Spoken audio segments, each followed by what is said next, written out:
Olá, graça e paz, bom dia, bom sábado, boa manhã.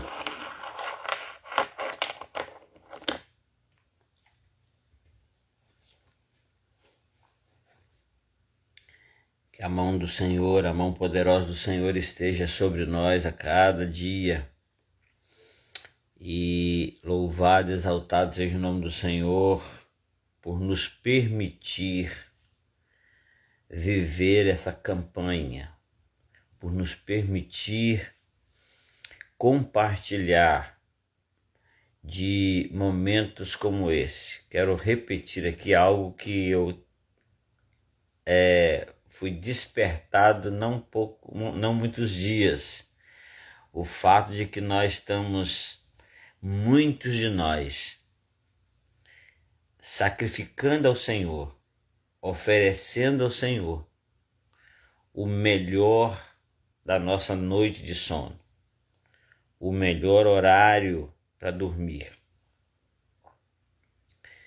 E principalmente quando se trata de finais de semana. Não vai se levantar para ir estudar, não vai se levantar para ir trabalhar.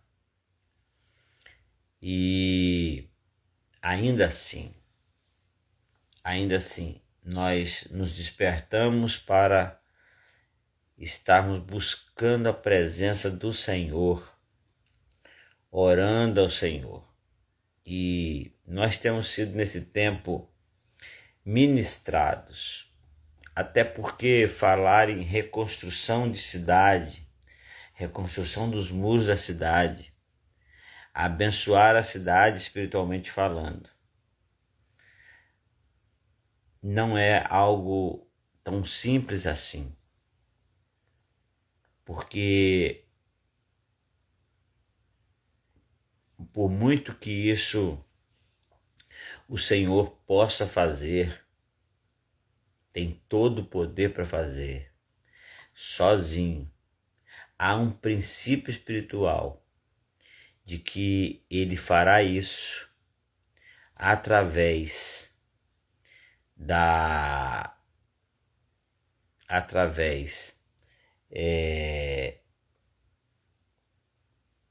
de nós, através dos seus instrumentos. Eu quero aqui honrar também nossa irmã Darlete, nosso irmão Ezequias, que estão tendo carinho, cuidado, muito obrigado, de dizer que amanhã não vai estar na live.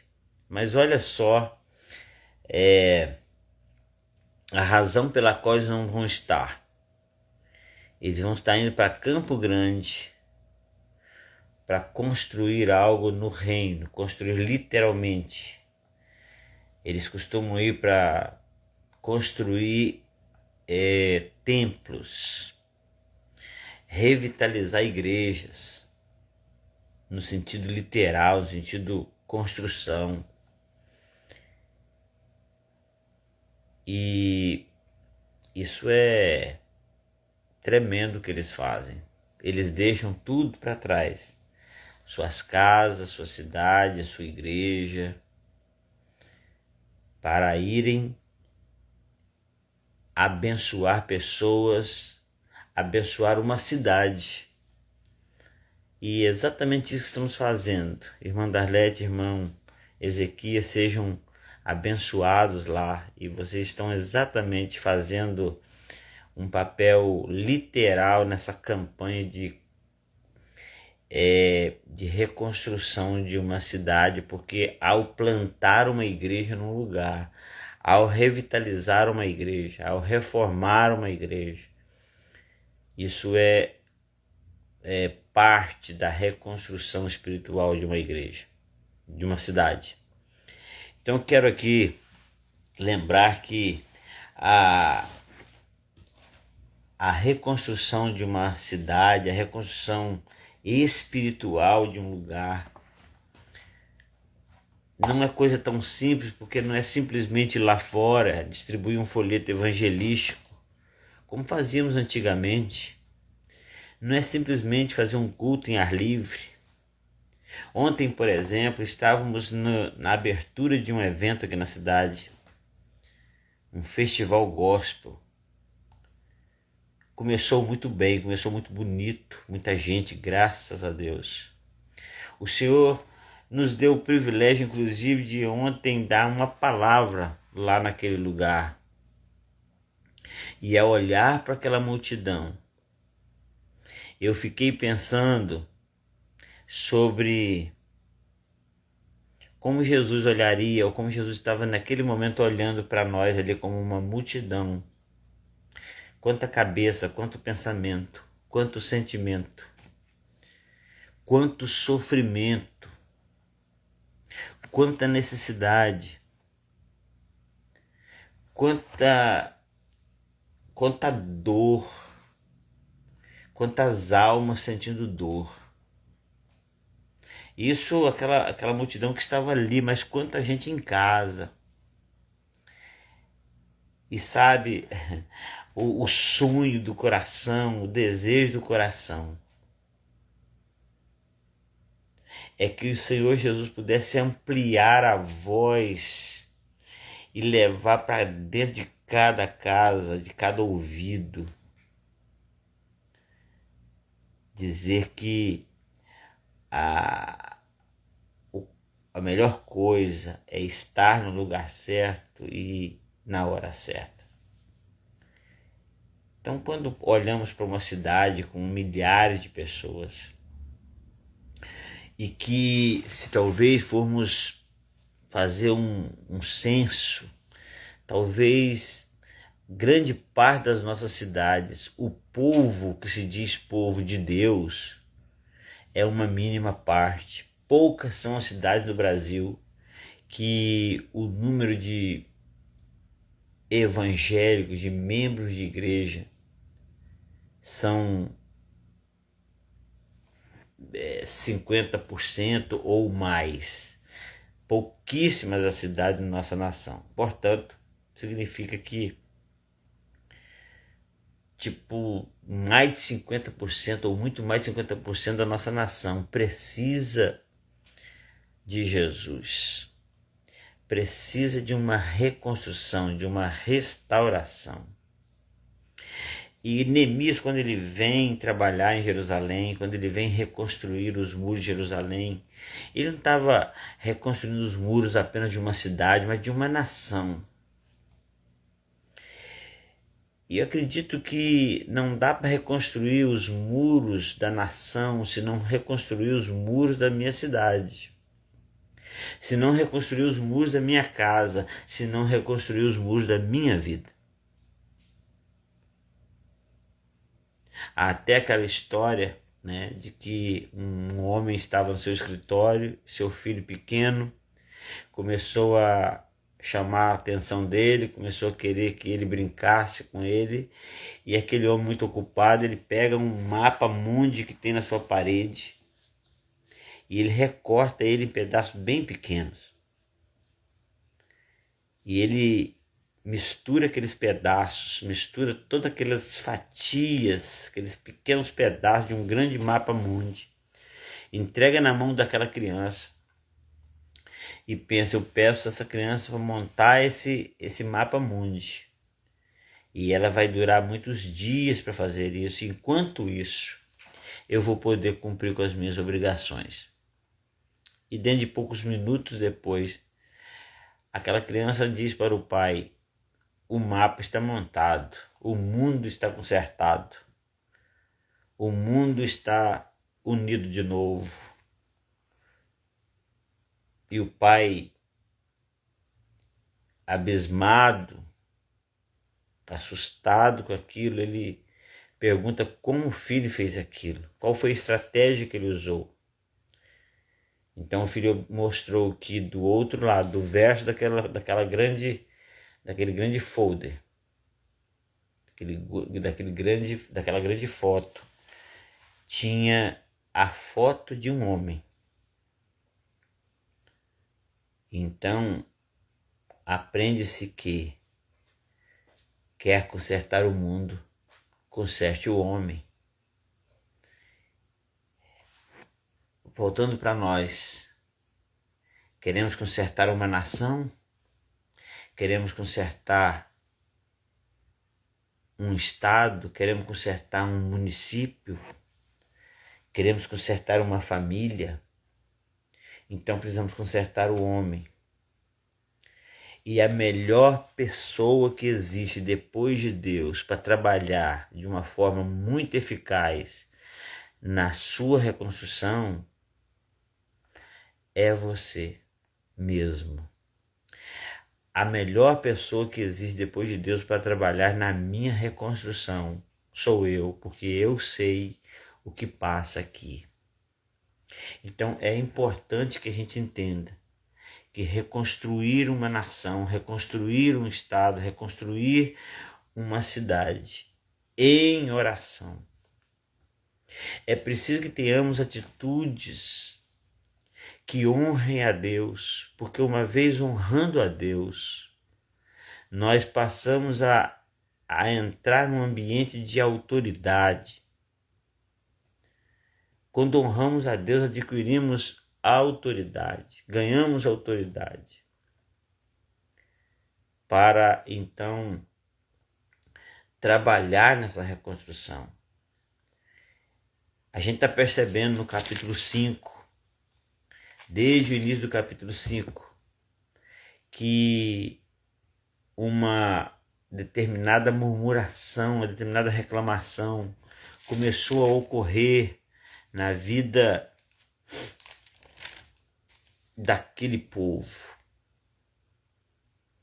Os ricos ficando mais ricos, os pobres empobrecendo cada dia mais. E essa situação estava levando a um problema muito sério internamente.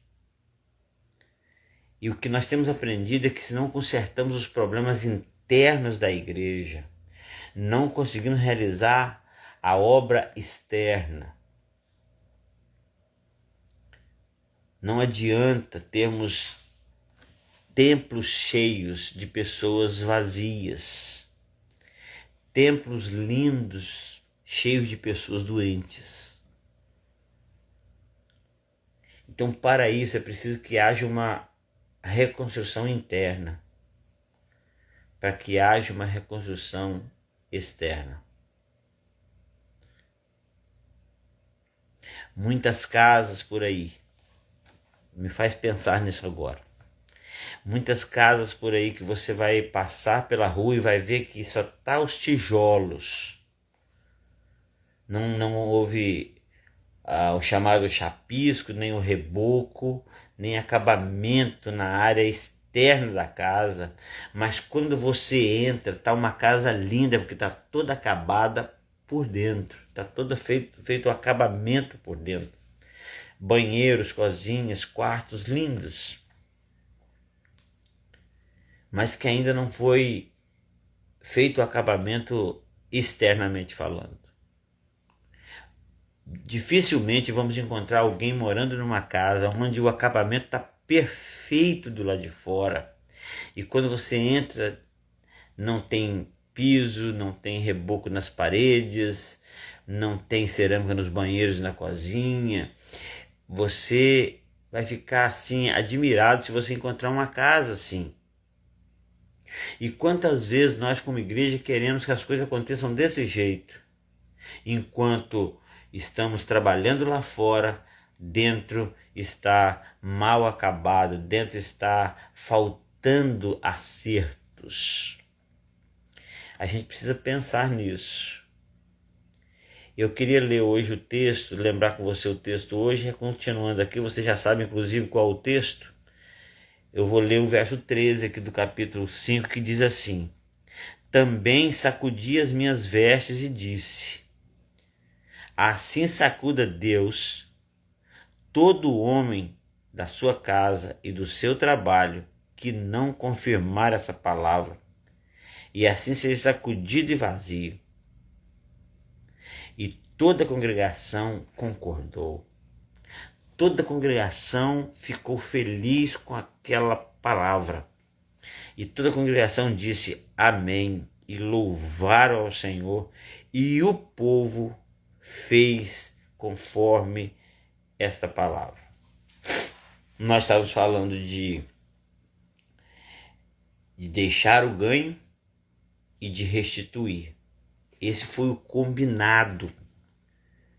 Esse foi o acertado teoricamente. Esse foi acertado em palavras, em uma conversa, em uma reunião.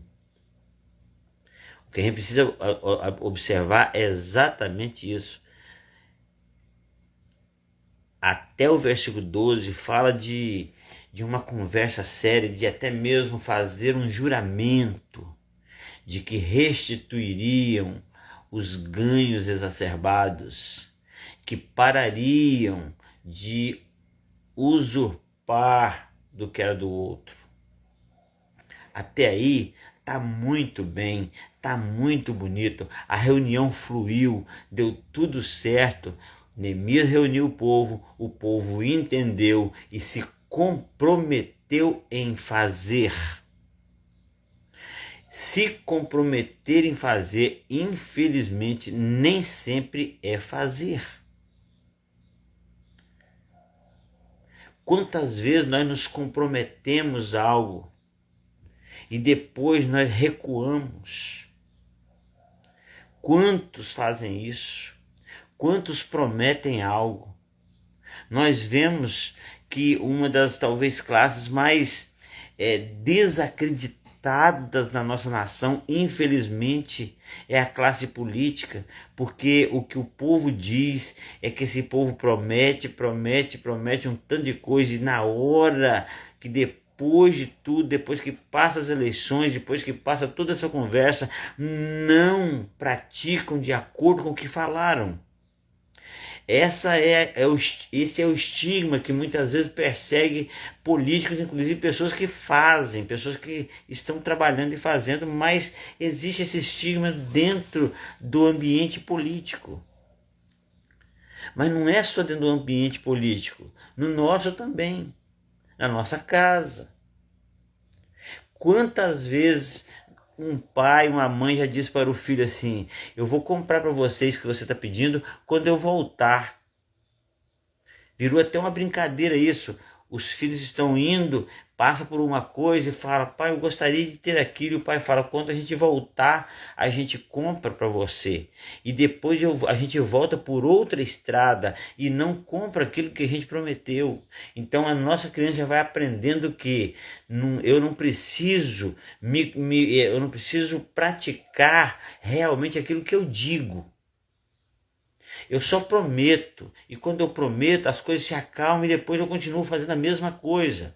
Neemias havia conversado com aquele pessoal, havia acertado o que fazer, mas logo em seguida, Neemias então ele passa a ser um exemplo. Ele sacode a própria roupa, ele diz que o Senhor possa fazer a mesma coisa com cada um de nós que não cumprir com essa palavra. Que o Senhor faça isso. Por que Neemias estava fazendo isso? Porque Neemias estava preocupado com uma coisa muito interessante. Se as minhas palavras condizem com as minhas atitudes ou vice-versa. Se as minhas atitudes condizem com as minhas palavras. Então essa é a pergunta de hoje. As minhas palavras, aliás, as minhas atitudes condizem, estão de acordo com aquilo que eu falo? Há poucos dias eu lembrei aqui sobre alguém que foi evangelizar para o outro, e o outro então olha para aquela pessoa e diz: o que você fala tão alto que eu não consigo ouvir o que você diz. Não adianta eu abrir a Bíblia, ministrar uma palavra, tentar reconstruir uma cidade, se eu não cumpro com aquilo que eu digo. Então é preciso, existe um versículo na Bíblia que fala assim: assim falai, assim procedei. Ou seja, as nossas atitudes precisam estar alinhadas com aquilo que a gente diz. E aquilo que a gente diz deve estar alinhado com as nossas atitudes. E uma das coisas terríveis que tem é a falta de compromisso, é a falta de respeito com aquilo que dizemos, com aquilo que combinamos, com aquilo que acordamos em fazer. Eu combino com você que às 5:30 da manhã eu estou aqui na live, mas eu só faço a partir das 6 da tarde, das 6:30 da manhã. e não às 5h30.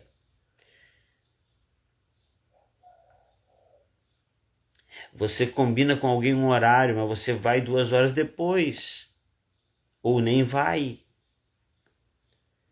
E nós vamos aprendendo isso, nós vamos convivendo com isso de uma tal maneira que daqui a pouco a gente está fazendo a mesma coisa. Isso é infidelidade. E na infidelidade não opera a bênção de Deus, o milagre de Deus. E quando Neemias combina com o povo que devia restituir, que devia parar de ter ganho exacerbado, que devia parar de pegar,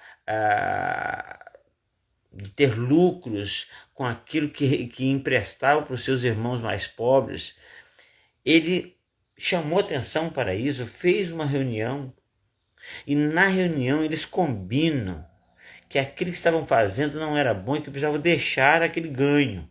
Esse é o primeiro combinado. O segundo era, nós precisamos restituir aquilo que nós já exigimos deles antes até então.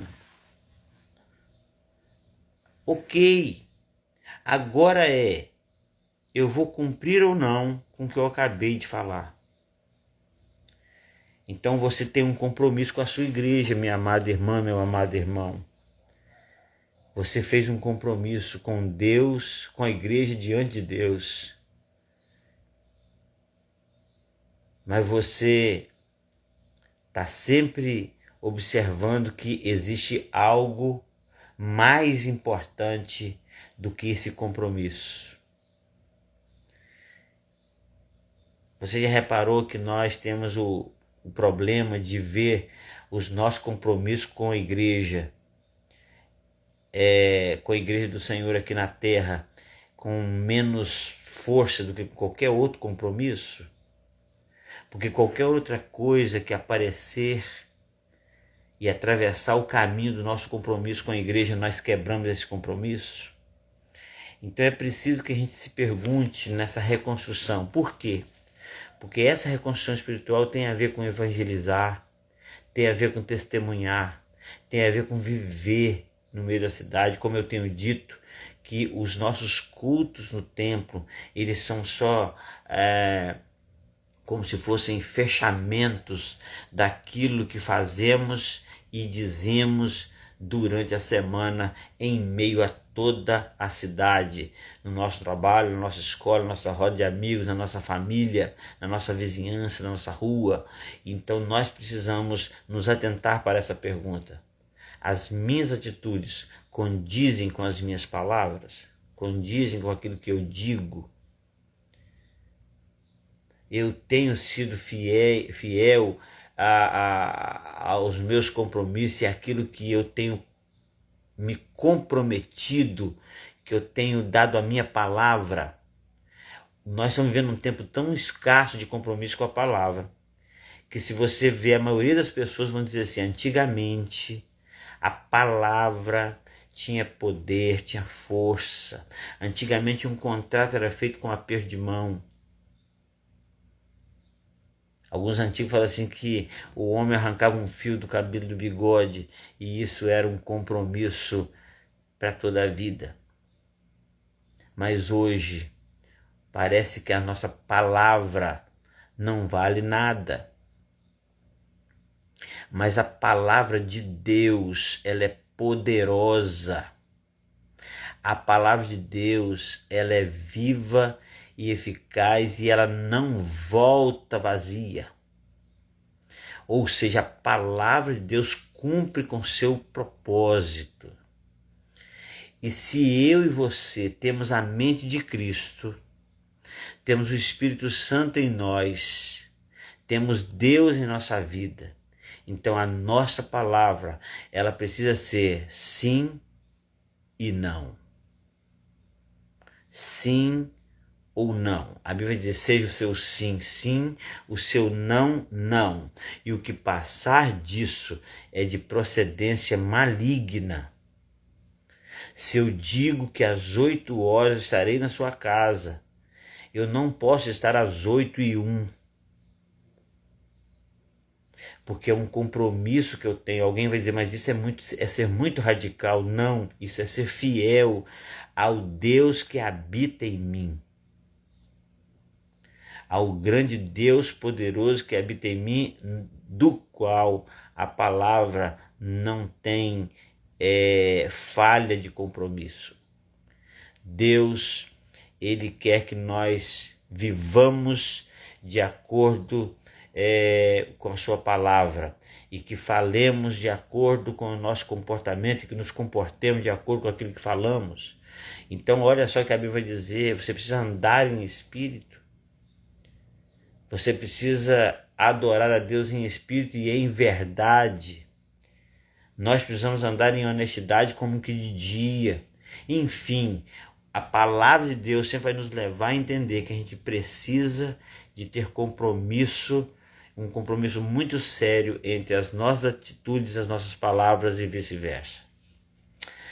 Então que seja essa hoje a nossa palavra, que o nosso entendimento de reconstrução das nossas cidades tenha muito a ver com o nosso compromisso com aquilo que dizemos. O nosso comportamento condizer com aquilo que falamos e o que falamos condizer com aquilo que nos comportamos. Que Deus assim em Cristo nos abençoe. Vamos orar? Pai de amor, Pai querido, muito obrigado por esta manhã. Deus, nesta hora eu quero pedir ao Senhor perdão como povo do Senhor, por quantas vezes temos, ó Deus, pisado nas nossas palavras com as nossas atitudes. As nossas atitudes têm manchado as nossas palavras, não tem se conformado com a nossa palavra. Quantas vezes falamos uma coisa e praticamos outra? Quantas vezes as nossas atitudes não condizem com aquilo que nós pregamos? Então tem misericórdia de nós, de que as pessoas na nossa cidade possam ver em nós honestidade, sinceridade, justiça, amor a teu reino.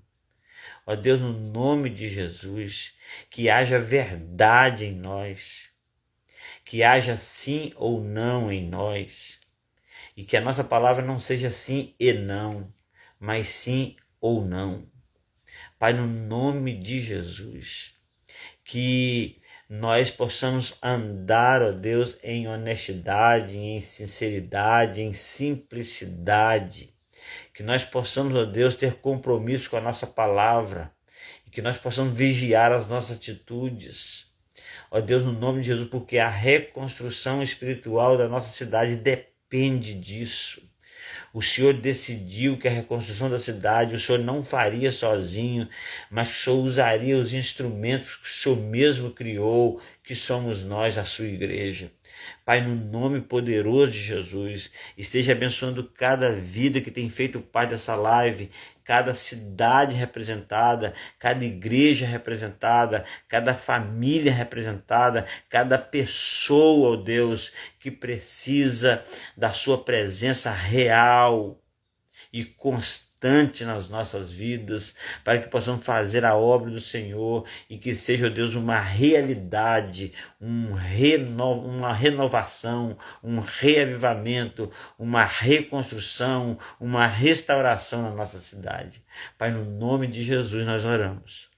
Nós clamamos pela nossa cidade, nós abençoamos a nossa cidade e fazemos isso em nome de Jesus.